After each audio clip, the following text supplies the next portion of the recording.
वो कहते हैं ना, जब भी ऊपर वाले की लाठी पड़ती है तो उसमें आवाज नहीं होती। ये बात इस वक्त इस खबर पर बिल्कुल सटीक बैठ रही है, क्योंकि अहंकार में चूर बाबा रामदेव की सारी हेकड़ी को सुप्रीम कोर्ट ने एक झटके में निकाल कर रख दिया है। सुप्रीम कोर्ट ने न सिर्फ फटकार लगाई है, बल्कि केंद्र की मोदी सरकार और उत्तराखंड सरकार को भी खूब सुनाया है, जिससे सरकार की टेंशन को बढ़ा कर रख दिया है। दोस्तों, बता दें, कोर्ट में बाबा रामदेव और आचार्य बालकृष्ण माफी मांगते रहे, लेकिन कोर्ट ने किसी को नहीं बख्शा और जमकर लताड़ लगाई।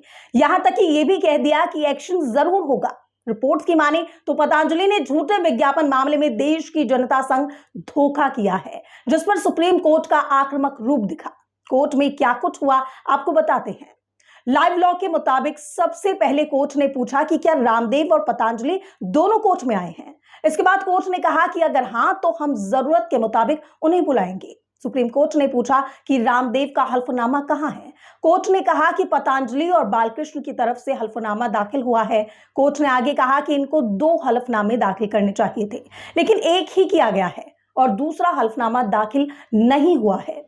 अवमानना नोटिस को लेकर सुप्रीम कोर्ट ने कहा है कि हमने पहले कंपनी और एमडी को जवाब दाखिल करने को कहा था। जब जवाब नहीं दाखिल किया गया, तब अवमानना नोटिस जारी किया गया। बालकृष्ण के वकील से उनका एफिडेविट पढ़ने को कहा।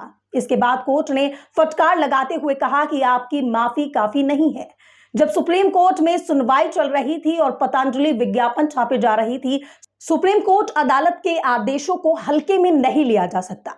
देश सेवा का बहाना मत बनाइए, अदालत को गंभीरता से ले। सुप्रीम कोर्ट ने तल्ख टिप्पणी करते हुए कहा है कि आपकी ओर से आश्वासन दिया गया और उसके बाद उल्लंघन किया गया। यह देश की सबसे बड़ी अदालत की तौहीन है और अब आप माफी मांग रहे हैं। ये हमें स्वीकार नहीं है। आपने एक्ट का उल्लंघन कैसे किया? आपने कोर्ट को अंडरटेकिंग देने के बाद भी उल्लंघन किया। आप परिणाम के लिए तैयार हो जाए। सुप्रीम कोर्ट ने रामदेव पर टिप्पणी करते हुए कहा कि आप चाहे कितने ऊंचे हो, क्या आप कानून से ऊपर हैं?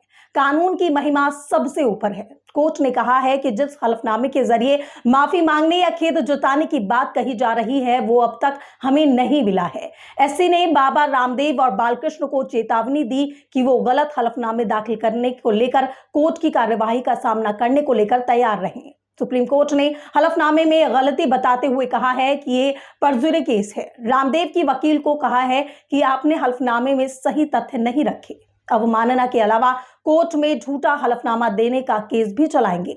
हालांकि इस मामले में कोर्ट ने केंद्र सरकार को भी सुनाया है, जिसकी जानकारी देते हुए एक पत्रकार ने लिखा है कि सुप्रीम कोर्ट की टिप्पणी, ऐसा लगता है कि पतंजलि के कार्यकल्पों में केंद्र और राज्य सरकार दोनों शामिल है। केंद्र सरकार को बताना होगा कि बाबा रामदेव की कंपनी पतंजलि कोर्ट के आदेश के बावजूद भ्रामक और गलत दावे करती रही और सरकार ने आंखें बंद कर ली थी। आयुष मंत्रालय को जवाब देना होगा।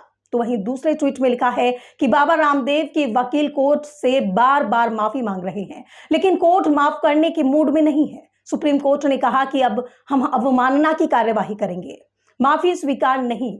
आपने क्या किया, आपको उसका अंदाजा नहीं है। आपने गंभीर मसलों का मजाक बना रखा है। आपको पता लगना चाहिए कि अदालत के आदेश का उल्लंघन करने का क्या नतीजा होता है। तो वहीं एक अन्य यूजर ने बाबा रामदेव को फांसी होनी चाहिए जैसी बात लिखी। उन्होंने ट्वीट किया और लिखा है कि इस ठग को फांसी होनी चाहिए। पहले मोदी की गोदी में बैठकर झूठा बोल, महंगाई, डीजल, पेट्रोल और फिर लोगों के जीवन से खिलवाड़ किया। आयुर्वेदिक दवा के नाम पर नकली प्रचार किया। अब जिस तरह से कोर्ट ने फटकार लगाई है, उसने मोदी सरकार और बाबा रामदेव की टेंशन को बढ़ाकर रख दिया है। अब आगे अगली सुनवाई 10 अप्रैल को होगी। तब तक क्या होता है, ये देखने वाली बात होगी। फिलहाल इस अपडेट में मेरे साथ इतना ही। ज्यादा से ज्यादा वीडियो को लाइक और शेयर करना ना भूलें।